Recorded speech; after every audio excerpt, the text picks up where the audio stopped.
বন্ধুরা, আগে একদিন আপনাদের সাথে শেয়ার করেছিলাম আমার দিদির বাড়িতে আম পাড়তে যাওয়া। তা আমি বলেছিলাম পাকা আম হলে পরে মানে আম পাকলে আবার চলে আসবে। তো আমরা আবার চলে এসেছি দিদির বাড়িতে, আমি আর রাহিল আম পাড়ার জন্য। দেখতেই পাচ্ছেন এতটাই পেকে গেছে যে কাক খেয়ে ফেলে রেখেছে ছাদে। আর দিদির গাছের আম গাছের পাশে একটা ডুমুর গাছও আছে। তাই সেখান থেকে আমিও কিছুটা ডুমুর পারলাম। দেখতেই পাচ্ছেন দিদি আর আমার ছেলে আহিল মিলে আম পাড়ছে। আম পাড়তেও মানে অসুবিধা হচ্ছে দেখতেই পাচ্ছেন, কিন্তু তাও ওর আম পাড়া চাই। যাই হোক, আমাদের মোটামুটি আম পাড়া ডুমুর পাড়া হয়ে গেছে। পাশেই দিদির একটা পেয়ারা গাছ আছে, তা সেই গাছেও পেয়ারা হয় মোটামুটি। তা দিদিও দেখতে পাচ্ছেন আম পাড়ছে। ওদের গাছটা দেখতেই পাচ্ছেন ছাদের থেকে এতটাই নিচু যে হাত দিয়ে আম পাড়া যায়।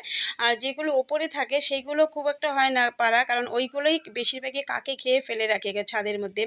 তা এই যে হচ্ছে দিদির পেয়ারা গাছ। এখন পেয়ারা খুব একটা বড় হয়নি, একদম ছোট্ট ছোট্ট পেয়ারা হয়েছে, কষি পেয়ারা। এই যে আমার ডুমুর পাড়া হয়ে গেছে। আম আর ডুমুর পেড়ে আমরা ছাদে থেকে চলে এসেছি দিদির ঘরে। কিছুক্ষণ বসেছিলাম,